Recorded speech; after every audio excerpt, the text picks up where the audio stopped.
Habis NFT, terbitlah properti virtual. Plesetan dari idiom terkenal milik Raden Ajeng Kartini tersebut sepertinya pantas untuk menggambarkan tren yang tengah terjadi di masyarakat terkait semesta blockchain. Terutama masyarakat Indonesia yang dalam beberapa waktu terakhir semakin familiar dengan perkembangan segala hal yang berbau blockchain, cryptocurrency, token kripto, hingga aset non-fungible token alias NFT.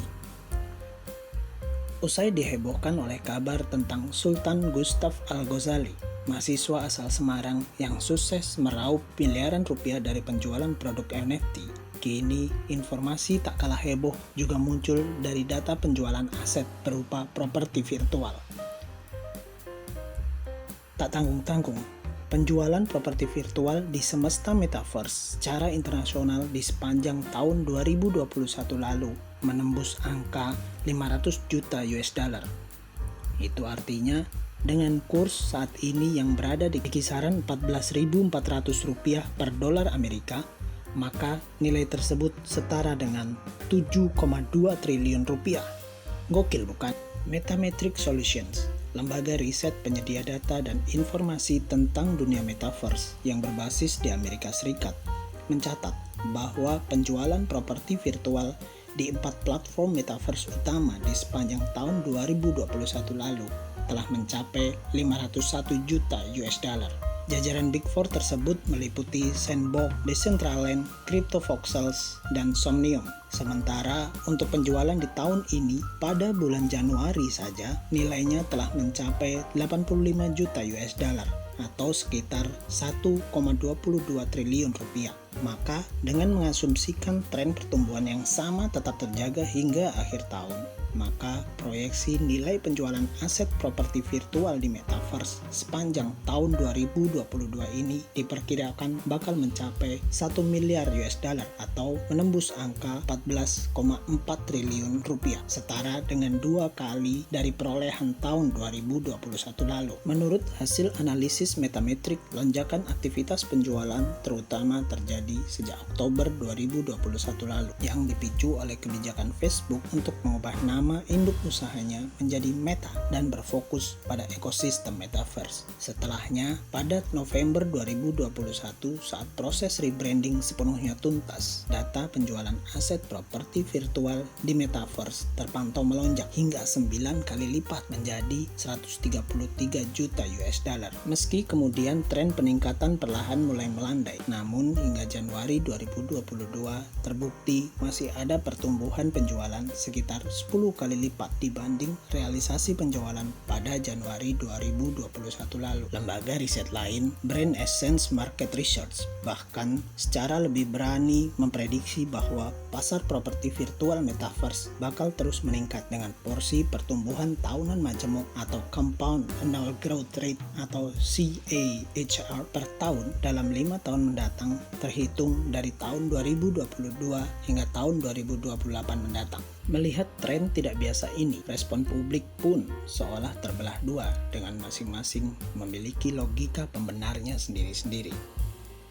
Kelompok konvensional tentu seketika mengernyitkan dahi sembari menganggap bahwa tren berinvestasi di properti virtual metaverse tidak bisa dijelaskan secara logis. Pertanyaan kritis tentang tingkat keamanan dan profil risiko tentu menjadi hal utama yang disorot. Misalnya, bagaimana menentukan nilai dan risiko pada aset yang kelangkaannya bersifat artifisial serta masa depannya masih sangat relatif. Profesor media dari Indiana University, Edward Castronova, bahkan secara sinistik menganggap bahwa tren berinvestasi pada properti virtual metaverse tak ubahnya bentuk baru dari praktik skema Ponzi. Caranya dengan memikat investor secara bertubi-tubi tanpa sadar untuk mau masuk ke dalam proyek dan pada akhirnya kemudian terbukti sama sekali tidak berharga. Penjualan tanah metaverse umumnya merupakan skema piramida dan telah berlangsung selama lebih dari 20 tahun, ujar Edward dalam salah satu pernyataan resminya. Namun demikian, Meski disambut dengan sejumlah kenyinyiran, sebagian pihak mencoba menjawab keraguan Edward dengan berusaha menjelaskan benang merah kesamaan antara properti fisik dengan properti visual sebagai sesama opsi portofolio berinvestasi. Memang ada risiko yang besar dalam berinvestasi di properti virtual, namun dengan potensi imbal hasil yang juga demikian besar, ujar Chief Executive Officer atau CEO Republic Realms, Janine Yorio. Republic Realms sendiri merupakan salah satu investor besar properti virtual metaverse yang baru saja memecahkan rekor pembelian tanah virtual di platform real estate metaverse Sandbox senilai 4,3 juta US dollar. Proyek yang dikembangkannya meliputi pembangunan 100 pulau virtual yang diberi nama Kepulauan Fantasi, lengkap dengan fasilitas villa dan pasar perahu serta jet ski siap pakai. 9 pulau diantaranya telah dijual pada hari pertama dengan harga masing-masing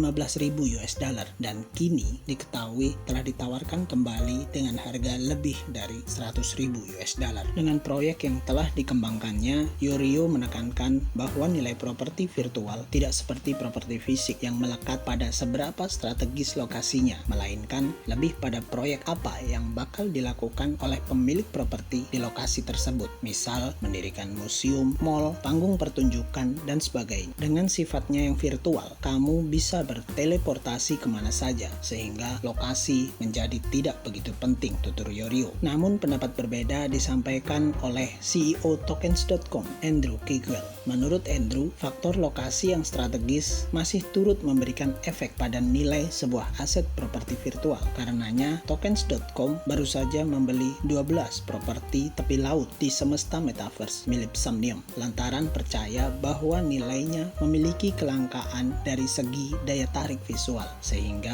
diyakini ke depan nilainya bakal berpotensi melonjak secara signifikan. Perusahaan yang berbasis di Toronto ini diketahui juga baru saja menghabiskan 2,4 juta US dollar untuk membeli tanah virtual di distrik mode di semesta metaverse milik Decentraland yang rencananya bakal digunakan untuk penyelenggaraan acara mode dan juga membuka toko fashion retail. Jadi, bagaimana menurut Anda? Apakah berinvestasi di aset properti virtual memang benar-benar menjanjikan dan memiliki potensi value yang dapat dipertanggungjawabkan? Ataukah tren ini tidak lebih dari sekedar bentuk praktik skema Ponzi gaya baru yang asal virtual sehingga nilainya bisa ambles dalam beberapa waktu ke depan? Sampaikan pemikiran dan analisis Anda di kolom komentar. Jangan lupa untuk terus mengikuti berbagai informasi terupdate di bidang ekonomi dan juga perkembangan teknologi terkini mulai dari blockchain, cryptocurrency hingga semesta metaverse yang kami sajikan lewat channel Metanomics. Sampai jumpa di video kami selanjutnya.